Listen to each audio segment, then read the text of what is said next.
प्यारे बच्चों, सुप्रभात। आज हम क्षितिज में पद्य खंड पढ़ेंगे।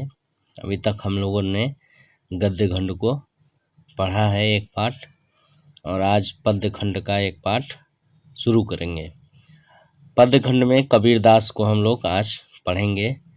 कबीरदास जी मूलतः भक्ति काल के निर्गुण शाखा के ज्ञानाश्रयी शाखा के प्रमुख कवि हैं।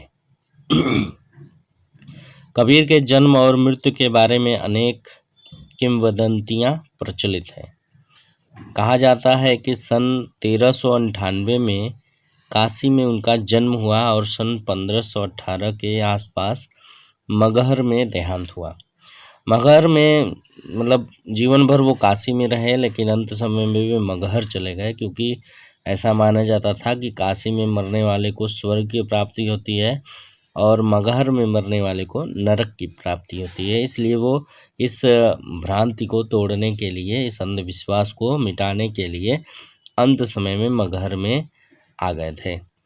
कबीर ने विधिवत शिक्षा नहीं पाई थी, परंतु सत्संग, पर्यटन तथा अनुभव से उन्होंने ज्ञान प्राप्त किया था। कबीर ने स्वयं कहा था कि मसी कागज छुओ नहीं, कलम गही न हाथ।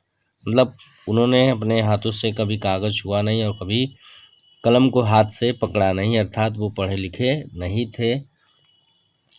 जो भी वो पद गाते थे, उनके शिष्य ने वो पदों को एक जगह संकलित किया। इसीलिए इनकी अधिकांश जो भी दोहे हैं वो यहाँ मौजूद नहीं है। बहुत थोड़ा ही हिस्सा हमारे पास उपलब्ध है लिखित रूप में। और वो सत्संग के माध्यम से, पर्यटन के माध्यम से, अनुभव से उन्होंने ज्ञान प्राप्त किया। बुद्धि बल के तेज थे, इसलिए जो भी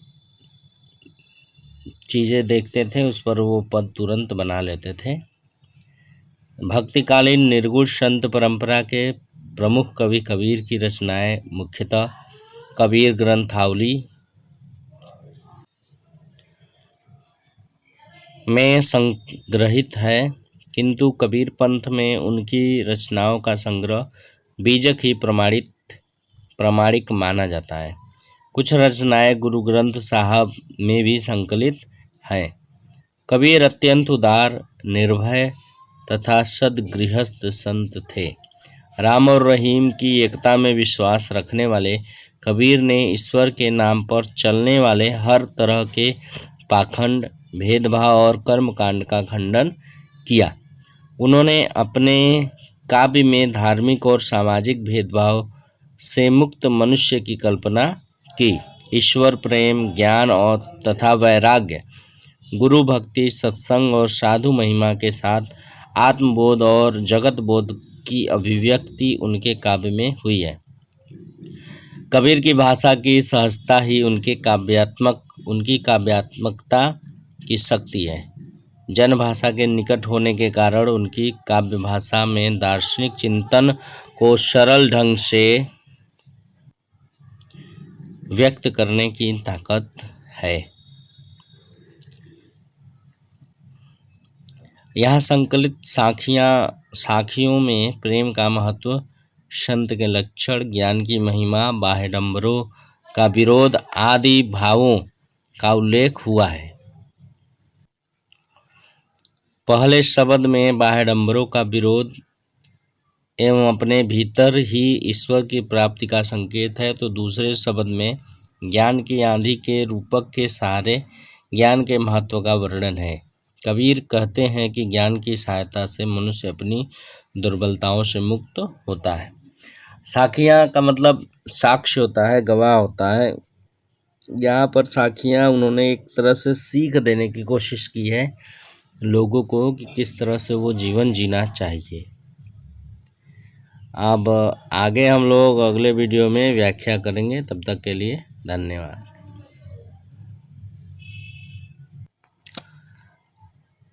एक और बात है कि जो भी पाठ आपको पढ़ाया जा रहा है उसका शब्दार्थ आपको अपनी उत्तर पुस्तिका में लिखना अनिवार्य है।